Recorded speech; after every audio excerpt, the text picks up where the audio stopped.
Sample space बहुत important है, किसी भी एक्सपेरिमेंट का सैंपल स्पेस लिखना आना चाहिए हमको, है ना, कि क्या क्या पॉसिबिलिटी है।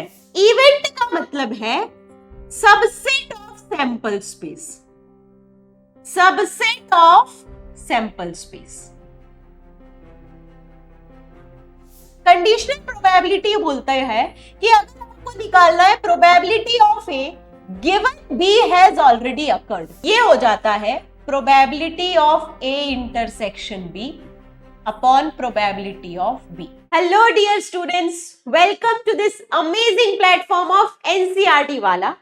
आज की माइंड मैप सीरीज में हम लोग जो चैप्टर पढ़ने वाले हैं उसका नाम है प्रोबेबिलिटी।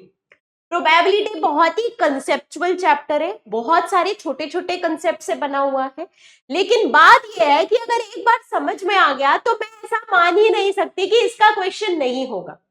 जैसे कुछ चैप्टर्स प्रैक्टिस पर डिपेंड करते हैं, मैंने इंडेफिनेट के टाइम बोला था जितनी हो सकती प्रैक्टिस करो, है ना। डेफिनेट के टाइम बोला था प्रॉपर्टीज को यूज करने की हैबिट डालो। हर चैप्टर का अपना एक पढ़ने का तरीका होता है। प्रोबेबिलिटी पढ़ने के लिए सबसे ज्यादा जरूरी है इसके कंसेप्ट्स में क्लैरिटी रखना कि यार हो क्या रहा है एक्चुअली में। द थिंग इज कि हम लोग प्रोबेबिलिटी 11th में भी थोड़ा पार्ट पढ़ते हैं, 12th में भी पढ़ते हैं। अगर हम 12th का प्रोबेबिलिटी देखें तो वो सीधे कंडीशनल प्रोबेबिलिटी से स्टार्ट होता है, बट अगर आपने 11th में प्रोबेबिलिटी नहीं पढ़ा है तो आपको कंडीशनल प्रोबेबिलिटी और उसके बाद वाले कंसेप्ट समझने में भी प्रॉब्लम आएगी। तो मेक श्योर कि आप सबसे पहले 11th क्लास का जो भी प्रोबेबिलिटी वाला पार्ट है वो बहुत अच्छे से कर लो, ताकि हम सीधे कंडीशनल प्रोबेबिलिटी पढ़ पाए। ठीक है, ऑल राइट। 12th में हमको प्रोबेबिलिटी में क्या क्या पढ़ना रहता है? हम सबसे पहले पढ़ते हैं कंडीशनल प्रोबेबिलिटी। ये इंट्रोडक्शन इसलिए रखा है क्योंकि मैं आपको बता पाऊं कि 11th में क्या क्या पार्ट है। ठीक है, इंट्रोडक्शन मतलब 11th वाला पार्ट। उसके बाद हम पढ़ते हैं multiplication theorem and independent events, जो कंडीशनल प्रोबेबिलिटी से ही आता है। फिर हम पढ़ते हैं total probability and Bayes theorem, which is the most important topic. Question आएगा तो इन्हीं से आएगा। Random variable and it's distribution, ये और कंडीशनल प्रोबेबिलिटी और ये तीन मिला के थोड़े थोड़े मार्क्स वाले क्वेश्चन आते हैं, ये ज्यादा मार्क्स वाला क्वेश्चन।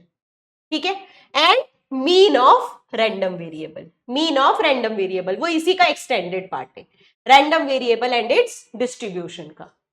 ठीक है, ऑल राइट। तो सबसे पहले हम लोग इंट्रोडक्शन से स्टार्ट करते हैं, which is what is probability. हम लोग बहुत सारे टर्मिनोलॉजीज यूज करते हैं प्रोबेबिलिटीज में, तो हमारे लिए वो टर्मिनोलॉजीज क्लियर होना बहुत जरूरी है। जैसे कि रैंडम एक्सपेरिमेंट क्या होता है ना। रैंडम एक्सपेरिमेंट का मतलब है, रैंडम एक्सपेरिमेंट का मतलब है whose outcome is not known, जिसका आउटकम हमको नहीं पता, जिसका आउटकम हमको नहीं पता, जिसका आउटकम हमको नहीं पता। ठीक है, इवेंट का क्या मतलब है? इवेंट के बदले पहले सैंपल स्पेस ले लो। सैंपल स्पेस का क्या मतलब है? सैंपल स्पेस का क्या मतलब है? All possible outcome, all possible outcome, all possible outcome of random experiment. कोई रैंडम एक्सपेरिमेंट है, उसके सारे पॉसिबल आउटकम का सेट बना दो। जैसे तुमने एक कॉइन टॉस किया, क्या क्या पॉसिबल आउटकम है मैम? या तो हेड आएगा या फिर टेल आएगा। दो पॉसिबल आउटकम है, हेड या टेल, उसका एक सेट बना लिया, वो हो गया सैंपल स्पेस। कौन से रैंडम एक्सपेरिमेंट का? टॉसिंग अ कॉइन का। एक डाई फेंका, पासा फेंका, क्या पॉसिबल आउटकम है मैम? या तो 1 आएगा या 2 आएगा या 3 आएगा या 4 आएगा या 5 आएगा या 6 आएगा। सैंपल स्पेस लिख लिया, आ गया।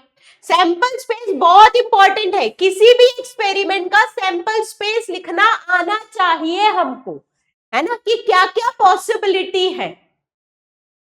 जैसे किसी घर में 2 बच्चे हुए, अब बच्चों के जेंडर का सैंपल स्पेस, तो पहला बच्चा बॉय है, दूसरा भी बॉय है, ये एक पार्ट हो गया।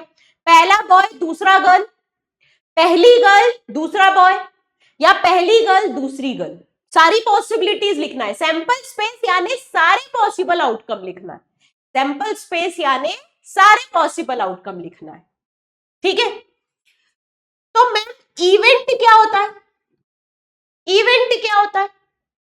इवेंट का मतलब है subset of sample space, subset of sample space, यानी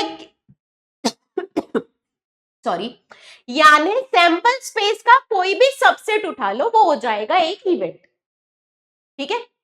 ये तीन डेफिनेशन पता होती है, तो इन तीन डेफिनेशन से हम प्रोबेबिलिटी की डेफिनेशन बनाते हैं। प्रोबेबिलिटी ऑफ एनी इवेंट होता है, प्रोबेबिलिटी ऑफ एनी इवेंट होता है number of elements in that event, number of elements in that event upon number of elements in sample space, number of elements in sample space. इसलिए मैंने बोला sample space बहुत important है, sample space, ठीक है। कोई भी इवेंट की प्रोबेबिलिटी कैसे डिफाइन होगी कि उस इवेंट में कितने एलिमेंट है अपॉन सैंपल स्पेस में कितने एलिमेंट है, सैंपल स्पेस में कितने एलिमेंट है। आई बात समझ में? आ गई बात समझ में? ऑल राइट, ये होती है क्लासिकल डेफिनेशन ऑफ प्रोबेबिलिटी। अब प्रोबेबिलिटी और सेट बहुत ज्यादा डिफरेंट नहीं है ना, क्योंकि सेट में भी सैंपल स्पेस भी एक सेट है, इवेंट भी एक सेट है, भाई सबसेट है ना सैंपल स्पेस का, तो बहुत डिफरेंस नहीं है। इसलिए सेट के कुछ रूल्स प्रोबेबिलिटी में एज इट इज लगते हैं, सेट के कुछ रूल्स प्रोबेबिलिटी में एज इट इज लगते हैं। जैसे कि अगर मैं आपको बोलूं probability of A union B, तो ये हो जाता है probability of A plus probability of B minus probability of A intersection B. Set में ये नंबर ऑफ एलिमेंट्स में एडिशन रूल लगता है ना, ए यूनियन बी में नंबर ऑफ एलिमेंट्स हो जाते हैं number of elements in A plus number of elements in B minus number of elements in A intersection B. तो सेट के rules as it is probability में लगते हैं, ठीक है, ठीक है। Next, probability of A bar होता है 1 minus probability of A. Ma'am ये ए बार का मतलब क्या है?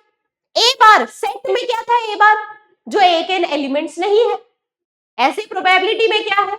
ए के नहीं होने की प्रोबेबिलिटी। ए के होने की प्रोबेबिलिटी तो हमको पता ही है, ए के नहीं होने की प्रोबेबिलिटी हो जाती है 1 माइनस प्रोबेबिलिटी ऑफ ए के होने की प्रोबेबिलिटी, ठीक है। आई बात समझ में? आ गई बात समझ में? किसी भी इवेंट के प्रोबेबिलिटी की मिनिमम वैल्यू होती है 0 और मैक्सिमम वैल्यू होती है 1।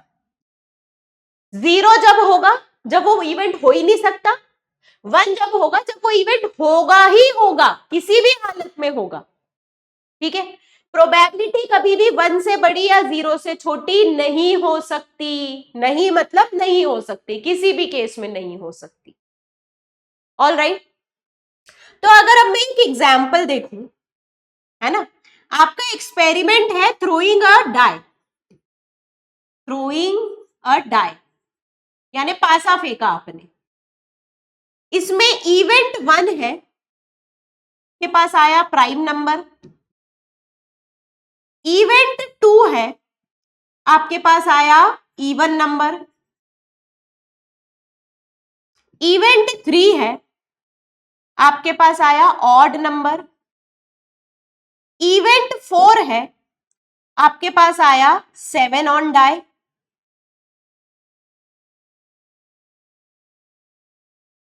और इवेंट 5 है, आपका आउटकम है नेचुरल नंबर।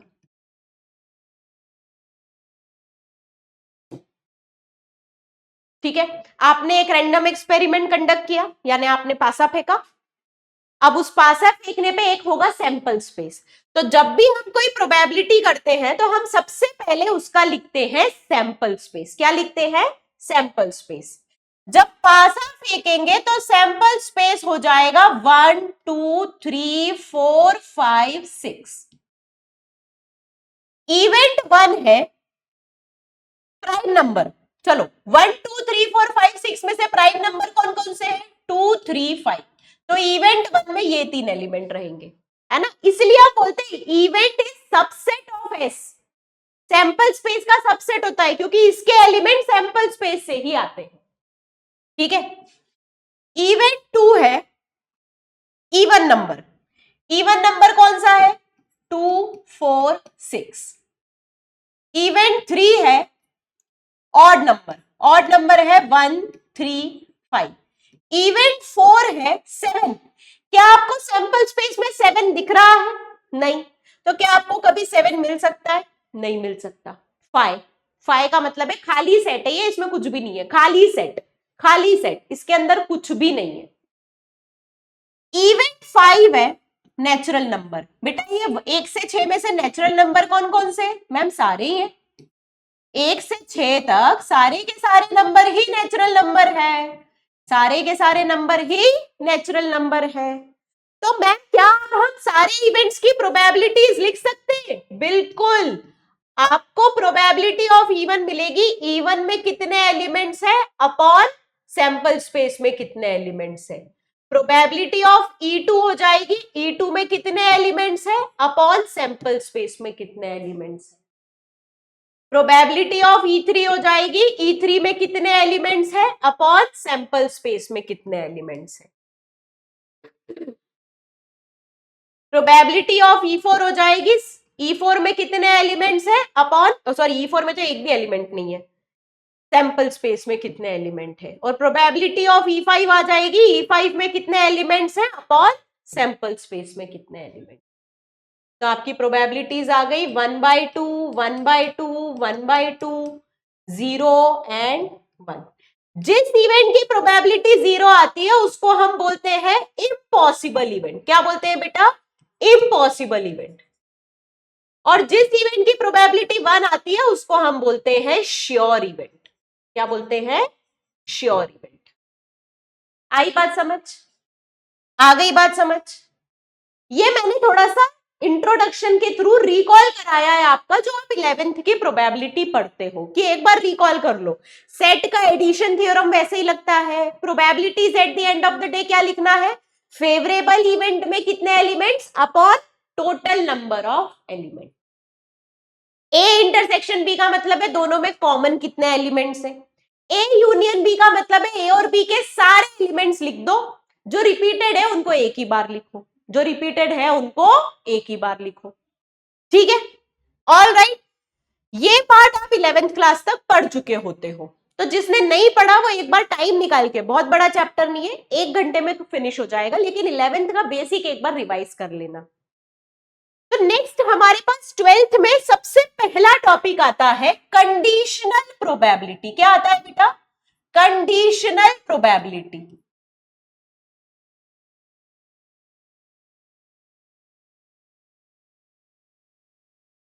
अब कंडीशनल प्रोबेबिलिटी क्या है, ध्यान से सुनना, तुम लोग अग्री कर जाओगे। अगर आपके पास, देखो रोज प्रोबेबिलिटी कैसी है, प्रोबेबिलिटी में लोग दिन भर डील कर रहे होते हैं कि ऐसा होने की कितनी प्रोबेबिलिटी है। स्पेशली अभी वर्ल्ड कप चल रहा है, तो मुझे पता है तुम लोग मैचेस में लगातार क्या कर रहे होते हो कि अरे इंडिया इतना बना लेगा, अरे इतना स्कोर हो जाएगा, इसका इस रन पे इतने विकेट गिर चुके होंगे। हम दिन हर वक्त प्रिडिक्ट कर रहे होते हैं, हम प्रोबेबिलिटी निकाल रहे होते हैं थोड़े बहुत फैक्ट्स जो पता है उससे। तो फैक्ट्स क्या पता रहते हैं? जैसे बैट्समैन है तो अच्छे रन बनाने की प्रोबेबिलिटी ज्यादा है, बॉलर है तो अच्छे रन बनाने की प्रोबेबिलिटी कम है, विकेट्स लेने की प्रोबेबिलिटी ज्यादा है। इनफैक्ट हम उसमें कंडीशंस भी डाल रहे होते हैं कि यार ये पिच जो है ये स्पिनर्स फ्रेंडली है, तो यहाँ पे हमारे जडेजा ज्यादा अच्छे विकेट लेंगे, है ना। और अगर पेसर्स फ्रेंडली है तो विकेट कोई और लेगा। आई बात समझ में? तो हमारे पास कंडीशंस बहुत सारी रहती है और हम लगातार गैसिंग कर रहे होते हैं, वही काम है। कंडीशनल प्रोबेबिलिटी बोलती है कि अगर कोई कंडीशन लगा दी जाए तो प्रोबेबिलिटी बदलेगी, बिल्कुल बदलेगी, ऑफ कोर्स बदलेगी। कंडीशन लगा दी गई, जैसे देखो तुमसे पूछा जाए कि आज बारिश होने की प्रोबेबिलिटी कितनी है, तुम बोलोगे मैम क्या पता, बारिश होने की प्रोबेबिलिटी होगी 1/2, 1/3, जो भी है। मैं बोल दूं कि अच्छा बादल है तो बारिश होने की प्रोबेबिलिटी कितनी है, या बादल नहीं है तो बारिश होने की प्रोबेबिलिटी कितनी है, दोनों आंसर में चेंज आ जाएगा। क्यों?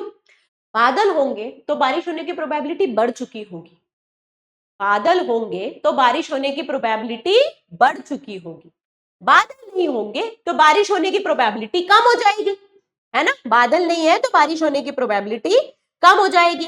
यानी जैसे जैसे कंडीशन बदलती है, क्या बोला मैंने, जैसे जैसे कंडीशन बदलती है वैसे वैसे वैसे वैसे आपकी प्रोबेबिलिटीज चेंज होती है, आपकी प्रोबेबिलिटीज चेंज होती है।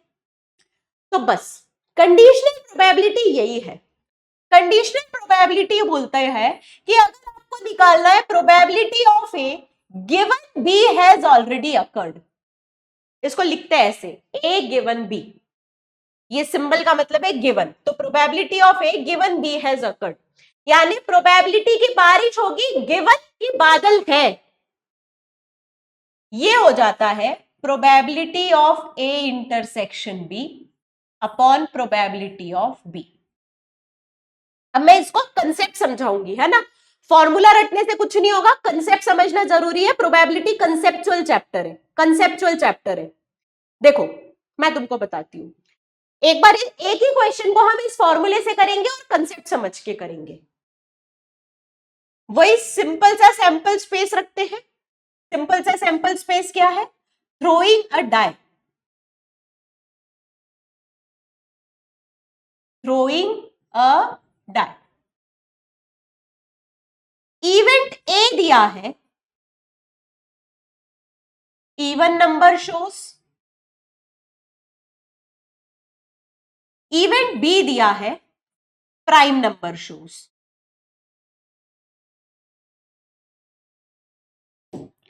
सैंपल स्पेस क्या है?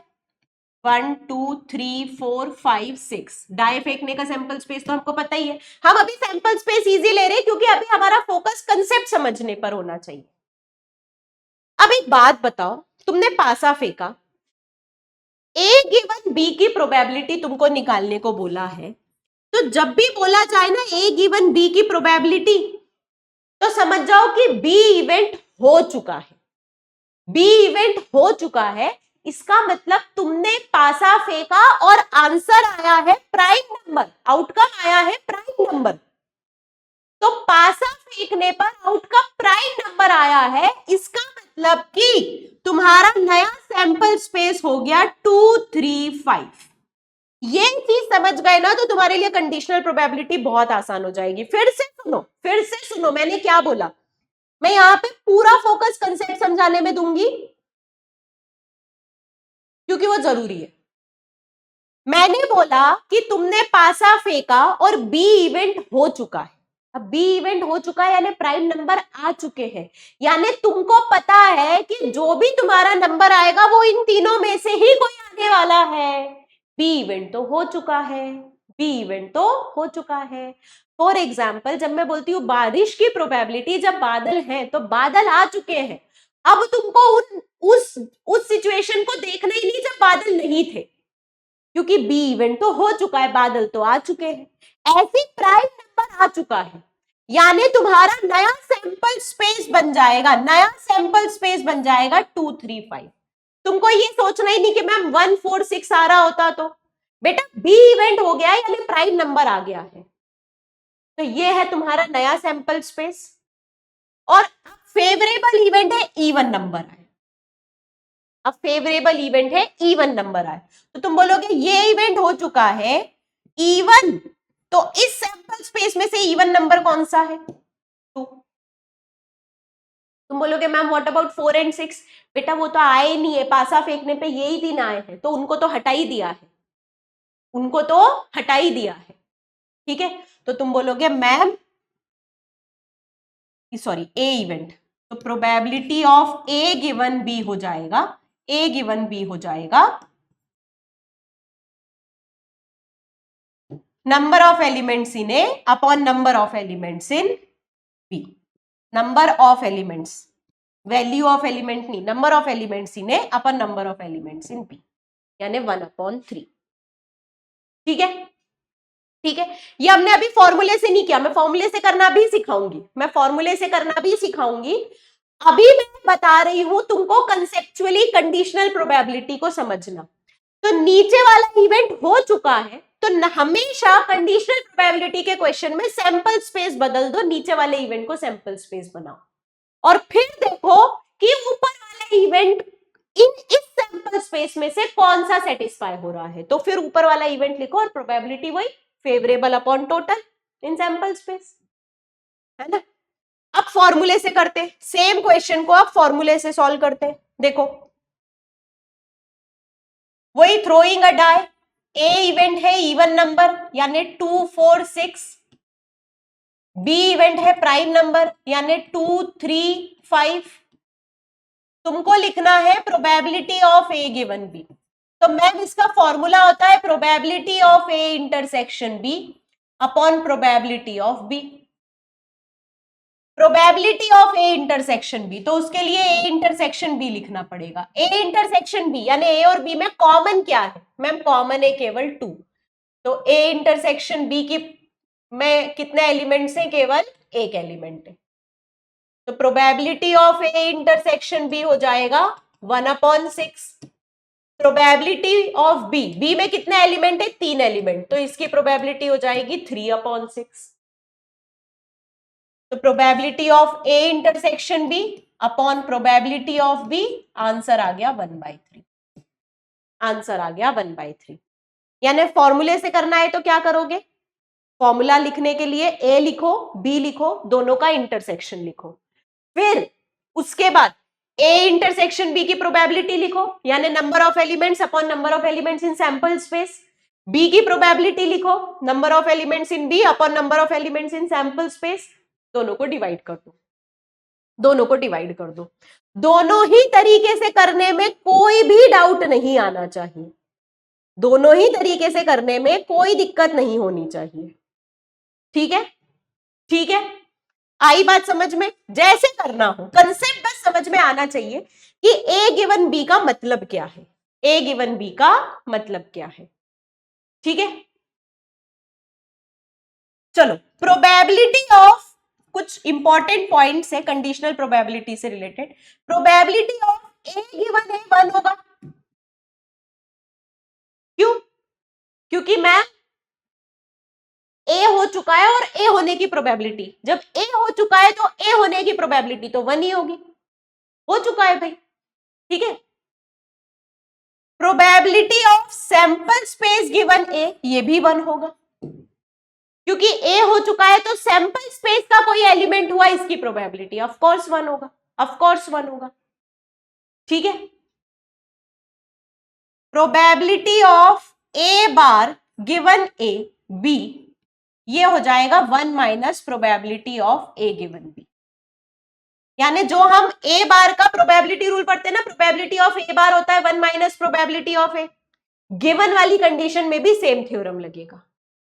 इनफैक्ट एडिशन वाला थ्योरम भी सेम है, probability of A union B given C, ये हो जाएगा probability of A given C plus probability of B given C minus probability of A intersection B given. Exactly वैसे के वैसे रूल्स लग जाएंगे। ठीक है, और मतलब प्रोबेबिलिटी में मुझे ऐसा लगता है फॉर्मूला याद करने से ज्यादा इंपॉर्टेंट है कंसेप्ट पर फोकस करना। कंसेप्ट के लिए मैं तुमको बताती हूं, रीड लैंग्वेज इंपॉर्टेंट है, हमेशा ए बार को रीड करो, ए नहीं होने की प्रोबेबिलिटी, ए यूनियन बी को रीड करो, ए या बी होने की प्रोबेबिलिटी, ए इंटरसेक्शन बी को रीड करो, ए और बी होने की प्रोबेबिलिटी, यानी दोनों होना चाहिए, ए यूनियन बी यानी ए या फिर बी होना चाहिए, ए या फिर बी होना चाहिए। वर्ड्स अगर समझोगे ना तो प्रोबेबिलिटी के एक्सप्रेशन लिखना आसान है, क्योंकि मैं तो और इजी कर देती हूं, मैं तो बताती हूं बेटा जब भी रीड करो अगर या शब्द यूज हो रहा है तो जनरली प्रोबेबिलिटीज ऐड होंगी, और अगर और शब्द यूज हो रहा है, हिंदी का और, इंग्लिश का नहीं, इंग्लिश का और मतलब या होता है ए और बी, हिंदी का और यूज हो रहा है तो जनरली प्रोबेबिलिटीज मल्टीप्लाई होती है। अब बच्चा पूछता है मैम ये मल्टीप्लाई क्यों होती है, मैम ये मल्टीप्लाई क्यों होती है ना भाई, या में तो समझ में आ रहा है, या ये होगा या ये होगा, तो इसकी प्रोबेबिलिटी प्लस इसकी प्रोबेबिलिटी, ठीक है। मल्टीप्लाई का क्या चक्कर है, तो मल्टीप्लाई का चक्कर समझने के लिए अगला टॉपिक पढ़ेंगे which is multiplication theorem and independent events. Multiplication theorem and independent events. बात यह है कि जब तुम लिख रहे हो probability of A given B is equals to probability of A intersection B upon probability of B, तो गणित वाला तो क्या करता है, उसको तो एक ही काम है एलएचएस से आरएचएस चीजों को ट्रांसफर करना, है ना। गणित वाले के पास तो एक ही काम रहता है एलएचएस से आरएचएस चीजों को ट्रांसफर करना। तो वो बोलता है कि यार मैं पी ए इंटरसेक्शन बी को लिख सकता हूं P A given B into P B, ठीक है। इसका मतलब ए और बी दो इवेंट होने की प्रोबेबिलिटी, दो इवेंट साइमल्टेनियसली हो इसके होने की प्रोबेबिलिटी क्या है, probability of B into probability of A given B. इसको हम उल्टा भी लिख सकते हैं, probability of A into probability of B given. अब ये तो क्रॉस मल्टीप्लाई करके आया, मैंने बोला है फॉर्मूला तो ठीक है, प्रोबेबिलिटीज में फॉर्मूले समझना तो बहुत आसान है, सॉरी फॉर्मूले रटना तो बहुत आसान है, लेकिन कब कब कौन सा फॉर्मूला कौन से क्वेश्चन में लगेगा और कैसे अप्लाई करना है ये बहुत मुश्किल है, ये बहुत मुश्किल है, ठीक है। तो इंडिपेंडेंट मल्टीप्लीकेशन थ्योरम कैसे क्वेश्चन में लगता है, चलो देखो, है ना। क्वेश्चन में पूरा नहीं लिखूंगी, सिर्फ समझा दे रही हूं। एक बैग है,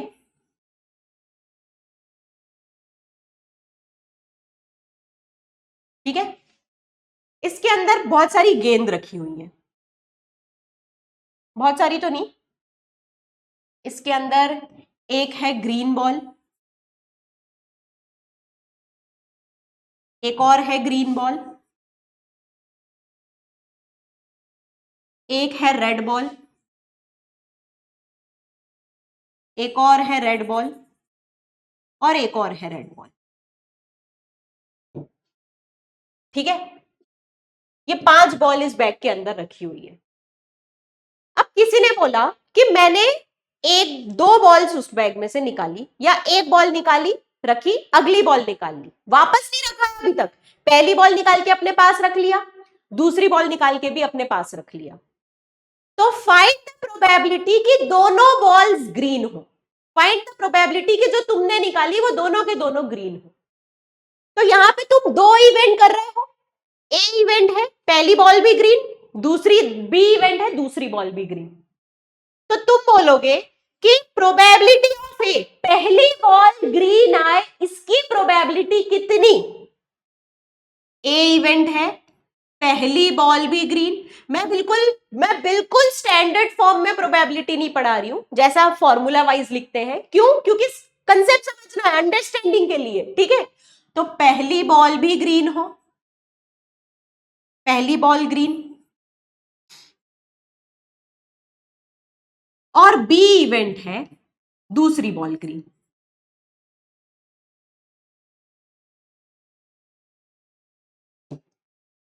ठीक है, ठीक है।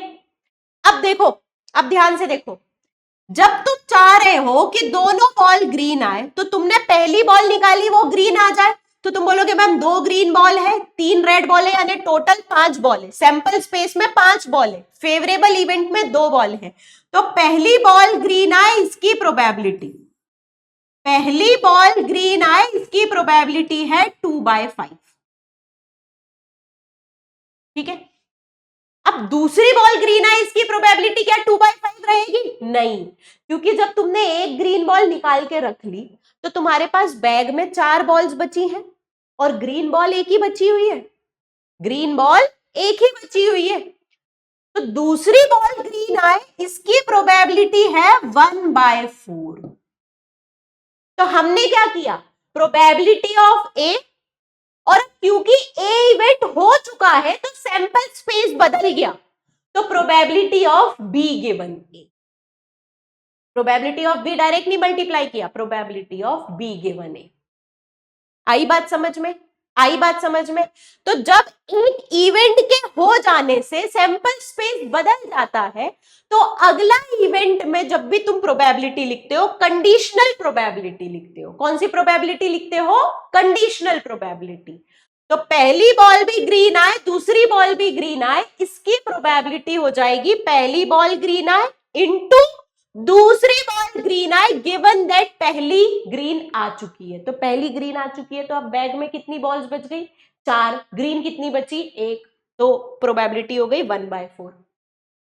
प्रोबेबिलिटी हो गई 1/4। ठीक है। लेकिन बात आती है मैं क्या हूं अगर बी और ए आपस में डिपेंड ही ना करें। ध्यान से सुनना, इंपॉर्टेंट है, इंपॉर्टेंट है। अगर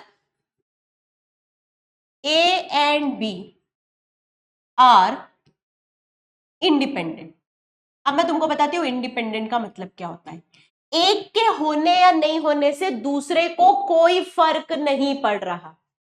फॉर एग्जाम्पल, मान लो कि जो भी है, यूएसए में इलेक्शन है या यूके में इलेक्शन है, तो यूके में इलेक्शन में ऋषि सुनक फिर से प्राइम मिनिस्टर बनेगा या नहीं, इस इवेंट का तुम 12th में पास हो गए या नहीं, इससे कोई लेना देना नहीं। वो बने या नहीं बने, तुम्हारी पास या फेल होने की प्रोबेबिलिटी सेम रहेगी। यानी इस केस में हम बोलते हैं probability of A given B, ये होता है प्रोबेबिलिटी ऑफ ए के बराबर। क्यों? बी के होने या नहीं होने से ए की प्रोबेबिलिटी को कोई फर्क नहीं पड़ रहा। मान लो कि प्लूटो पर कोई एस्टेरॉइड छोटा सा टकराया, उसके होने या नहीं होने से इंडिया संडे का मैच जीतेगा या नहीं, इसकी प्रोबेबिलिटी पे कोई इंपैक्ट होगा क्या? नहीं होगा। इंडिया के एस्टेरॉइड टकराए या नहीं टकराए, इंडिया की प्रोबेबिलिटी सेम रहने वाली है। तो बी हो या नहीं हो, ए की प्रोबेबिलिटी सेम रहने वाली है। तो इस केस में probability of A intersection B हो जाता है probability of A into probability of B. ठीक है। इसका सबसे अच्छा एग्जाम्पल ऐसा होता है, मान लो तुम ही में से कोई स्टूडेंट ले लो, क्या नाम रहता है तुम लोगों का जनरली? चलो मैं 2 नाम ले लेती हूं, एक ऋषभ और एक अंजलि। ऋषभ के पास होने की प्रोबेबिलिटी, ऋषभ के पास होने की प्रोबेबिलिटी है 1/2। अंजलि के पास होने की प्रोबेबिलिटी है 1/3।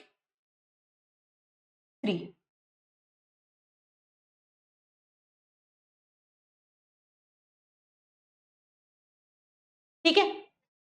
तो फाइंड द प्रोबेबिलिटी कि दोनों पास हो, तो हम बोलेंगे प्रोबेबिलिटी कि ऋषभ भी पास हो और अंजलि भी पास हो, इंटरसेक्शन दोनों हो। हिंदी का और बोल रही हूं, हिंदी का और, दोनों हो।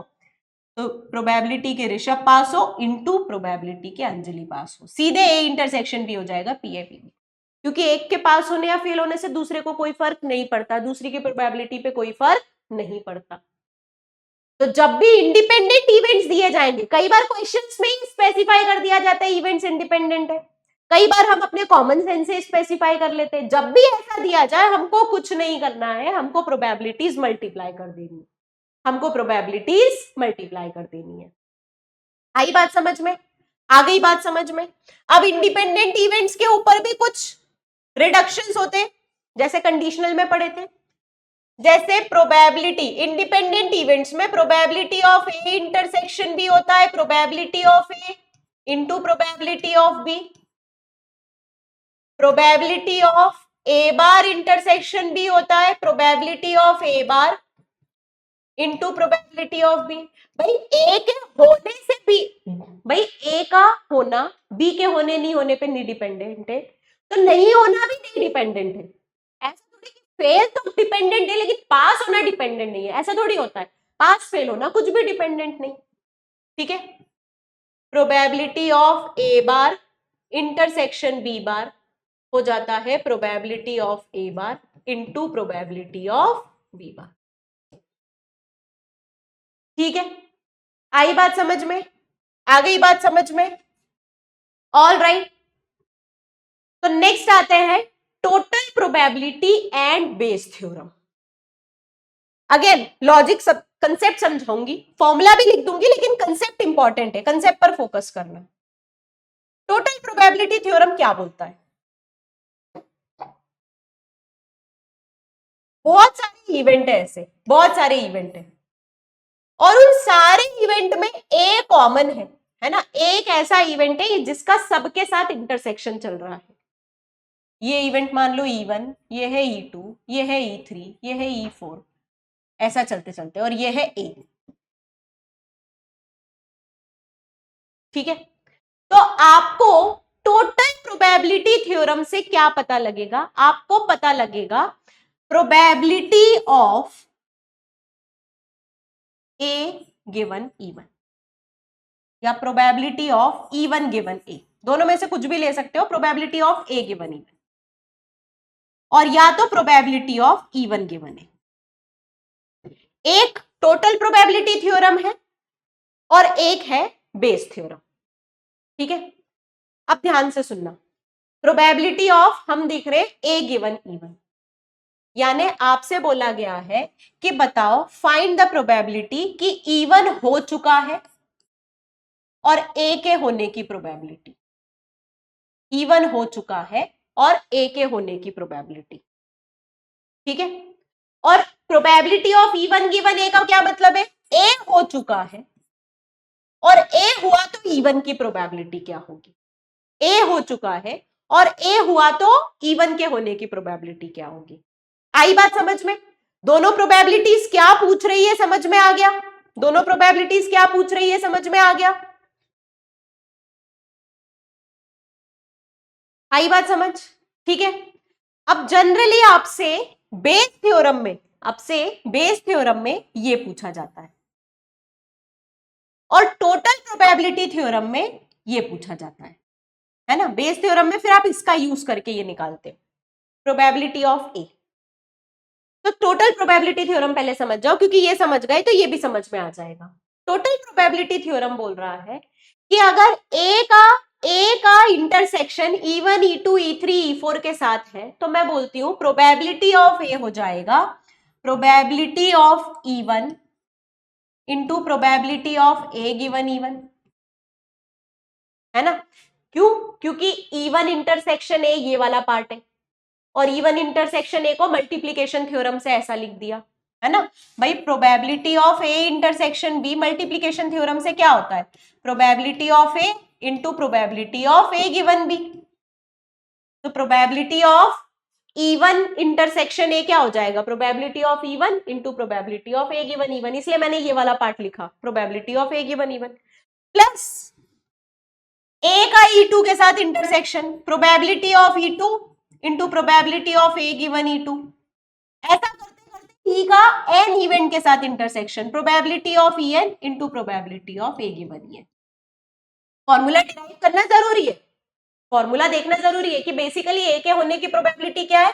तो ए के E1 के साथ इंटरसेक्शन की प्रोबेबिलिटी, E2 के साथ इंटरसेक्शन की प्रोबेबिलिटी, E3 के साथ इंटरसेक्शन, E4 के साथ इंटरसेक्शन, और सबके साथ इंटरसेक्शन के लिए मल्टीप्लीकेशन रूल लगा दिया, मल्टीप्लीकेशन रूल लगा दिया। अब क्वेश्चन आए तो क्वेश्चन कैसे करना है, क्वेश्चन आए तो क्वेश्चन कैसे करना है ना। क्वेश्चन समझो, एक क्वेश्चन समझो। आपके पास दो बॉक्स हैं, ठीक है। पहले बॉक्स में है दो ग्रीन और दो रेड बॉल्स, दूसरे बॉक्स में है एक ग्रीन और तीन रेड बॉल्स, ठीक है। तो आप बोल सकते हो कि आपका E1 इवेंट है पहला बॉक्स, E2 इवेंट है दूसरा बॉक्स। आपसे बोला, आपने एक बॉल निकाली, कोई भी एक बॉल निकाल ली, दोनों में से किसी भी एक बॉक्स से, है ना। तो फाइंड द प्रोबेबिलिटी कि आपने जो बॉल निकाली है वो ग्रीन आए, find the probability of green ball. तो आप बोलोगे मैम दो इवेंट है E1, E2, E1 इवेंट है या तो पहला बॉक्स सिलेक्ट हो और पहले बॉक्स में से ग्रीन आ जाए, है ना। तो प्रोबेबिलिटी ऑफ E1 पहला बॉक्स सिलेक्ट हो, यार दो ही बॉक्स है, दो ही बॉक्स है, तो दोनों को सिलेक्ट करने की प्रोबेबिलिटी बराबर है, तो प्रोबेबिलिटी ऑफ E1 हो जाएगा 1/2, और पहले बॉक्स से ग्रीन आए इसकी प्रोबेबिलिटी है 2/4। या फिर अब देखो, मैं या इसलिए फोकस फोर्स करके बोल रही हूं ताकि तुमको समझ में आए, प्रोबेबिलिटीज ऐड होंगी। या फिर दूसरा बॉक्स सिलेक्ट हो और दूसरे बॉक्स से ग्रीन आ जाए, और बोला मैंने इंटरसेक्शन कर लिया, हिंदी का और बोल के इंटरसेक्शन कर लिया, ठीक है। तो दूसरा बॉक्स सिलेक्ट हो, इसकी प्रोबेबिलिटी 1/2, और दूसरे बॉक्स में ग्रीन आए, इसकी प्रोबेबिलिटी 1/4। तुम बोलोगे या तो ये हो या फिर ये हो, तो प्रोबेबिलिटी ऑफ ए हो जाएगा या तो पहला बॉक्स सिलेक्ट हो, पहले में से ग्रीन आ जाए, या फिर दूसरा बॉक्स सिलेक्ट हो, दूसरे में से ग्रीन आ जाए। बस टोटल प्रोबेबिलिटी थ्योरम इतना सा ही है। मल्टीपल इवेंट्स होंगे और ए का सबके साथ कुछ ना कुछ इंटरसेक्शन होगा, तो तुम बोलोगे या तो E1 हो, और E1 के होने पर ए की प्रोबेबिलिटी लिखो, प्लस या फिर E2 हो, E2 का प्रोबेबिलिटी इंटू E2 के होने पे ए की प्रोबेबिलिटी, प्लस E3 की प्रोबेबिलिटी, ए की प्रोबेबिलिटी। ठीक है, आया इसका कंसेप्ट समझ में? एक से ज्यादा इवेंट दिए हैं, ए दोनों में कॉमन है भाई, ग्रीन बॉल्स दोनों में है, तो दोनों से आ सकती है, दोनों से आ सकती है, तो या तो E1 से आएगी या E2 से आएगी, तो E1 से आने की प्रोबेबिलिटी, E2 से आने की प्रोबेबिलिटी, और उसमें E1 E2 की प्रोबेबिलिटी लिखना जरूरी है। आई बात समझ? आ गई बात समझ? ठीक है। अब बेस क्या करता है? ये टोटल प्रोबेबिलिटी थ्योरम है, इसमें हम एक ही प्रोबेबिलिटी लिखते हैं। बेस बोलता है कि प्रोबेबिलिटी ऑफ E1 गिवन ए निकालो, यानी बेस ये नहीं बोलता है कि ग्रीन बॉल आने की प्रोबेबिलिटी क्या है, बेस इसी क्वेश्चन को चेंज करके बोल देता है कि मैंने बॉल निकाली और ग्रीन आ गई, तो फाइंड द प्रोबेबिलिटी की ये बॉक्स 1 से आई है। समझे क्वेश्चन में चेंज कैसे हुआ? सेम क्वेश्चन में आपसे पूछा बताओ ग्रीन बॉल आने की प्रोबेबिलिटी, तो आपने निकाल ली, लेकिन बेस ने सेम क्वेश्चन को चेंज करके बोल दिया कि मैंने बॉल निकाली और वो ग्रीन आई, अब फाइंड द प्रोबेबिलिटी कि वो बॉक्स 1 से थी, फाइंड द प्रोबेबिलिटी कि वो बॉक्स 1 से थी। तो इसका हम लोग सीधे फॉर्मूला लिखते हैं, प्रोबेबिलिटी ऑफ E1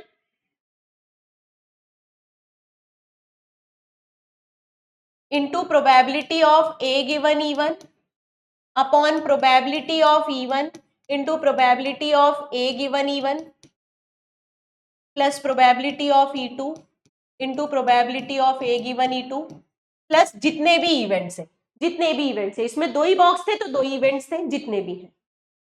तो बेस का क्वेश्चन करने के लिए मैं लॉजिक बता रही हूं, बेस का क्वेश्चन हमेशा कैसे करना। पहली बात तो मल्टीपल सिनेरियो दिए जाएंगे, है ना, एक क्वेश्चन के थ्रू सॉल्व करें, या पहले मैं कंसेप्ट बता देती हूँ।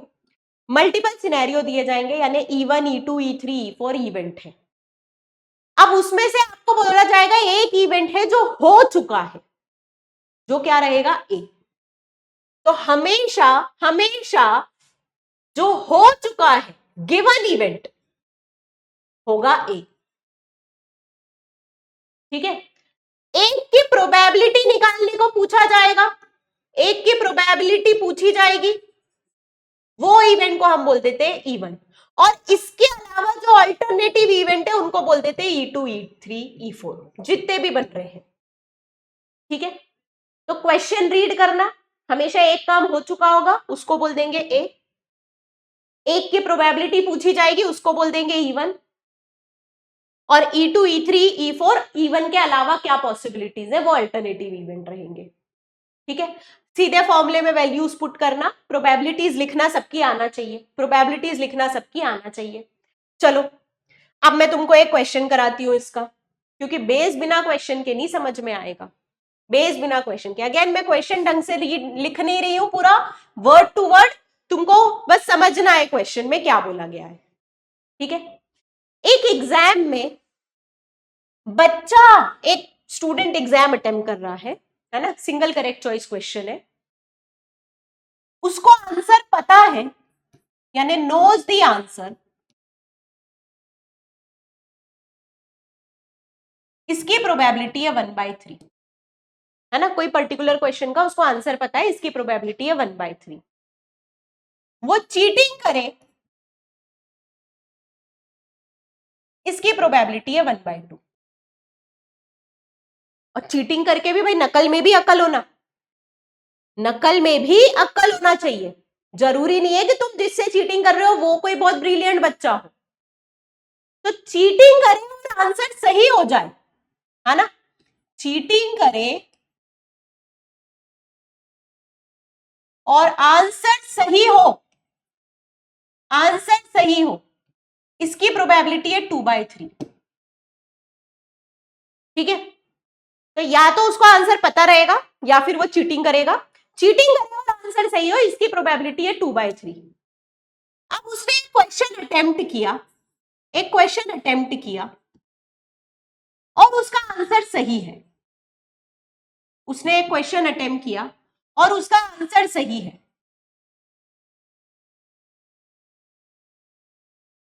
तो find the probability, find the probability कि उसने, कि उसको आंसर पता था, कि उसको आंसर पता था, है ना। यही क्वेश्चन भारी सी इंग्लिश भाषा में लिख दिया जाएगा तो तुमको लगेगा यार ये क्वेश्चन तो बहुत डिफिकल्ट है, जबकि एक एक सेंटेंस रीड करके ट्रांसलेट करोगे तो यही क्वेश्चन आएगा। पेपर में भी आ चुका है, PYQ है, ये बहुत बार आता है। सुनो, इसमें एक केस और बढ़ा देते हैं, गैस करने वाला, तो जेईई मेंस का क्वेश्चन बन जाता है। ठीक है, एग्जाम में वो पेपर देने बैठा, या तो उसको आंसर पता है या फिर उसको आंसर नहीं पता है, यानी उस केस में वो चीटिंग कर रहा है। चीटिंग कर रहा है तो आंसर सही होने की प्रोबेबिलिटी है 2/3। अब उसने एक क्वेश्चन अटेम्प्ट किया और उसका आंसर सही है, ये इवेंट हो चुका है, ये इवेंट हो चुका है, आंसर सही है, आंसर सही है। तो मैंने बोला जब भी कोई इवेंट हो चुका हो वो गिवन है, उसको मान लो ए, तो ए इवेंट हो जाएगा, आंसर सही है।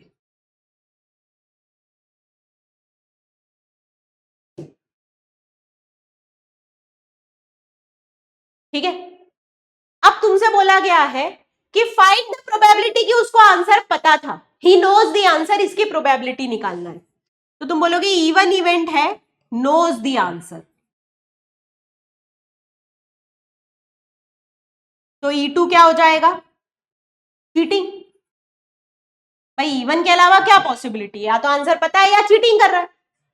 आंसर पता है, इसकी प्रोबेबिलिटी 1/3 है, यानी PE1 है 1/3। तो चीटिंग करें इसकी प्रोबेबिलिटी क्या हो जाएगी भाई, 2/3। आंसर नहीं पता है, आंसर पता है इसकी प्रोबेबिलिटी 1/3 है, तो आंसर नहीं पता की प्रोबेबिलिटी 2/3 है। और जब आंसर नहीं पता है तो वो चीटिंग करेगा, वो चीटिंग करेगा, तो उसकी प्रोबेबिलिटी है 2/3। सॉरी यहां पे लिखा है 2/3। ठीक है, आ गई बात समझ में, आ गई बात समझ में। अब आंसर पता हो और आंसर सही आए, यानी probability of A given even, even event हो गया, आंसर पता हो और फिर आंसर सही है, इसकी प्रोबेबिलिटी, मैम आंसर पता है तो आंसर सही रहेगा, इसकी प्रोबेबिलिटी है 1, इसकी प्रोबेबिलिटी है 1। और चीटिंग करे और आंसर सही हो, इसकी प्रोबेबिलिटी दी हुई है क्वेश्चन में 2/3। चीटिंग करे और आंसर सही हो, है ना, probability answer is correct given that he cheated. Conditional probability read करना सीखो, probability that the answer is correct given that he cheated, यानी चीटिंग करे और आंसर सही हो, इसकी प्रोबेबिलिटी 2/3। बस जैसे ये सारी चीजें लिखते हैं, अब आप सीधे सीधे बेस थ्योरम का फॉर्मूला लगा सकते हो। प्रोबेबिलिटी ऑफ E1 गिवन ए हो जाएगा probability of E1 into probability of A given E1 upon probability of E2 into probability of A given E2 plus probability of E1 into probability of A given E1। सारी चीजें हैं आपके पास। Probability of E1 है 1/3, ए given E1 है 1, probability of E2 है 2/3, ए given E2 है 2/3 plus probability of E1 है 1/3, ए given E1 है 1। आखिरी में फॉर्मूला लिखना तो बहुत आसान है, आखिरी में फॉर्मूला लिखना तो बहुत आसान है, पूरा क्वेश्चन यहीं पे निपट जाएगा। है ना। तो बेस थ्योरम के क्वेश्चन को अटेम्प्ट करने का मैम ने क्या आपको लॉजिक बताया है, ध्यान से सुनना। सबसे पहले एक इवेंट हो चुका होगा, ए इवेंट बोल दो उसको, एक की प्रोबेबिलिटी निकालनी रहेगी, उसको बोल दो E1, और E1 के अलावा जो भी पॉसिबिलिटीज है उनको बोल दो E2 E3। क्वेश्चन पे डिपेंड करता है ऑल्टरनेट इवेंट्स कितने रहेंगे, है ना। अब प्रोबेबिलिटी का फॉर्मूला आपके सामने है, कंडीशनल प्रोबेबिलिटी रीड करते हुए प्रोबेबिलिटीज लिखो। ए गिवन E2 यानी E2 होने पर ए की प्रोबेबिलिटी, है ना। चीटिंग करें और पास हो, चीटिंग करें और आंसर सही हो, पता है आंसर और आंसर सही हो, भाई आंसर पता है तो आंसर सही होगा, उसकी प्रोबेबिलिटीज, सारी प्रोबेबिलिटीज लिखो, फॉर्मूले में सब्स्टिट्यूट करो, है ना। प्रोबेबिलिटी में जितना अच्छे से तुम क्वेश्चन की लैंग्वेज समझोगे, वर्ड समझोगे, उतनी आसान तुम्हारे लिए प्रोबेबिलिटीज लिखना होगा। आई बात समझ में, आ गई बात समझ में, ऑल राइट। तो हम लोग आ जाते हैं final topic which is random variable and it's distribution पर, है ना। मीन ऑफ रैंडम वेरिएबल भी इसी से रिलेटेड है। Random variable and it's distribution का मतलब क्या है? रैंडम वेरिएबल क्या है? एक रियल वैल्यूड फंक्शन है, एक रियल वैल्यूड फंक्शन है ना, जिसकी वैल्यू हम पुट करते हैं। बेसिकली प्रोबेबिलिटी को लिखने का एक तरीका है। कैसे लिखते हैं मैं बताती हूं। प्रोबेबिलिटी को लिखने का अगर ये तरीका है तो कैसे लिखते हैं? मान लो कि मैंने 2 कॉइन टॉस किए, 2 coins are tossed। अब मैं रैंडम डिस्ट्रीब्यूशन कर रही हूं, रैंडम वेरिएबल का डिस्ट्रीब्यूशन कर रही हूं,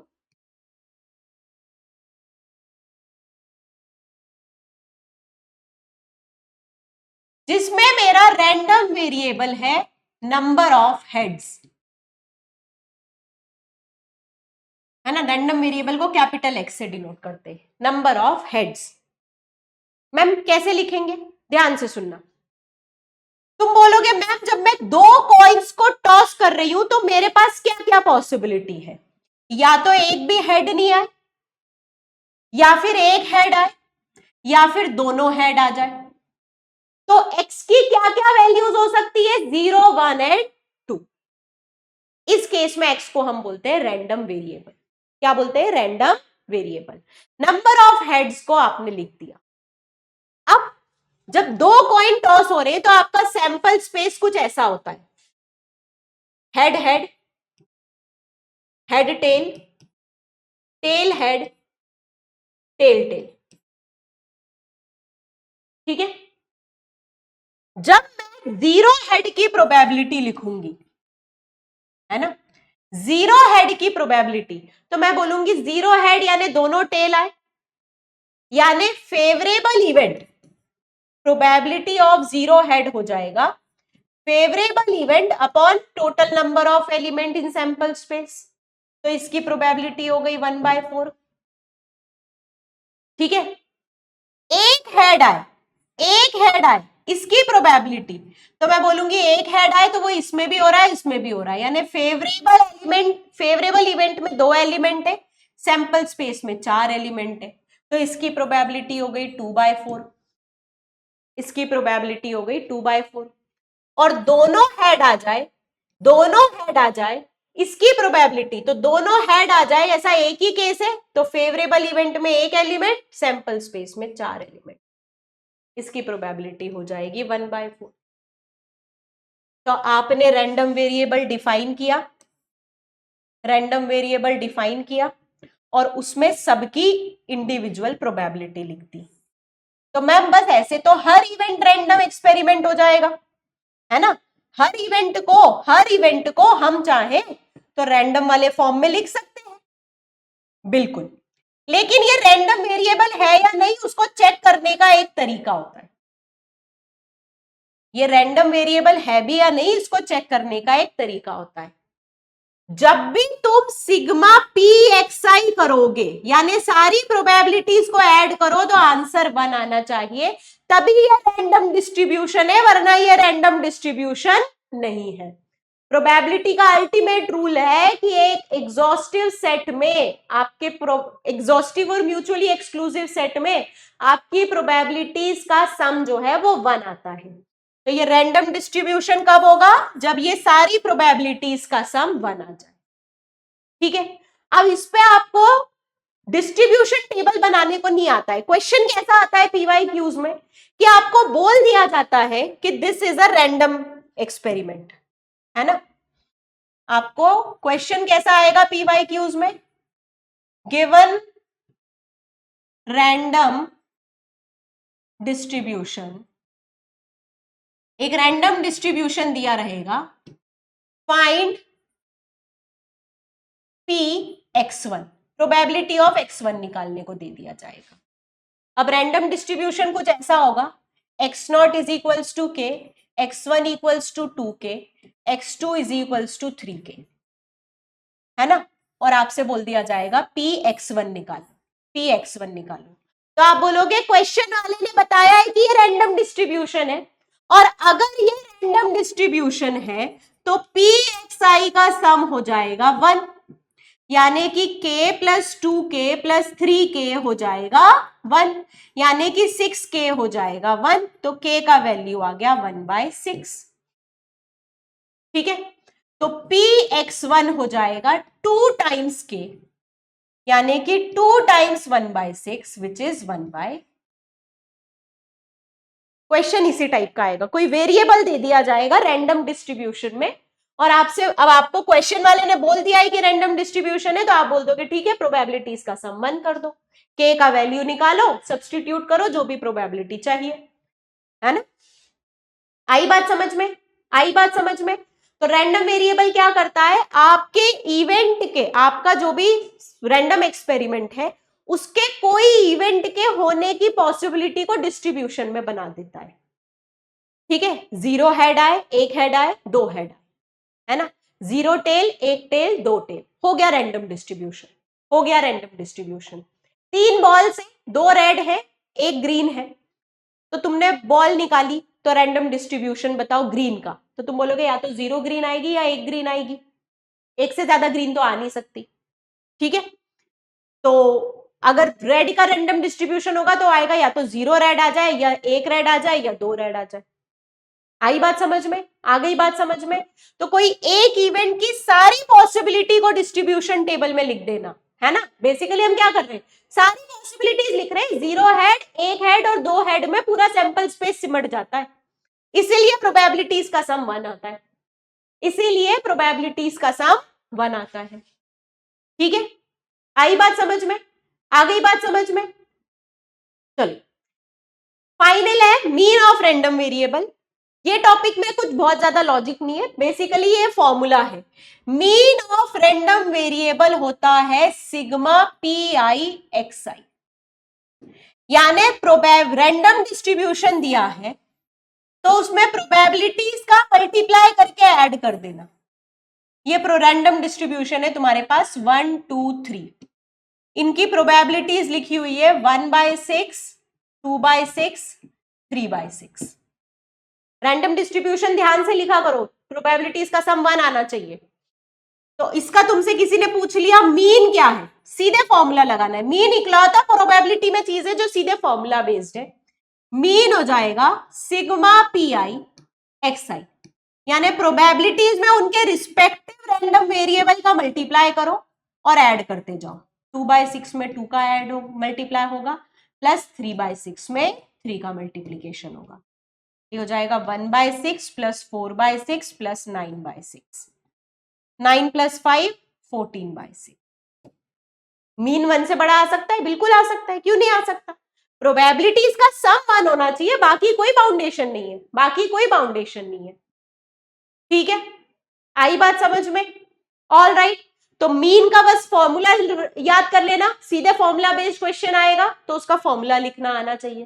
कई बार हो सकता है डिस्ट्रीब्यूशन टेबल बना के मीन निकालने को बोला जाए, डिस्ट्रीब्यूशन टेबल बना के मीन निकालने को बोला जाए। जैसे इस केस में आपसे बोल दिया कि चलो अब मीन निकालो, तो आप बोल दोगे मीन हो जाएगा सिग्मा पी आई एक्स आई, यानी 1/4 into 0 plus 2/4 into 1 plus 1/4 into 2, हो जाएगा 0 प्लस 2/4 प्लस 2/4। इसका मीन आ गया 1, इसका मीन आ गया 1। आई बात समझ? आ गई बात समझ? ठीक है। Probability is a conceptual chapter, तो कोशिश करना कि हर क्वेश्चन को रीड करो और रीड कर करके उसमें से क्या क्या कंक्लूजन निकल रहा है। काफी इजी चैप्टर है अगर कंसेप्ट समझ में आ जाए तो। इंडिपेंडेंट इवेंट्स क्या होता है, मल्टीप्लिकेशन थ्योरम क्या होता है, conditional probability, total probability theorem, Bayes theorem, सारी चीजें आपस में रिलेटेड हैं और बहुत इजी है। बस लिखना, प्रोबेबिलिटी लिखना आना चाहिए। और वो कैसे होगा? जब आप प्रैक्टिस करोगे, जब आप एनसीईआरटी सॉल्व करोगे। तो होमवर्क में लिख लो एनसीईआरटी चैप्टर 12 लिख दो, सॉरी चैप्टर 13।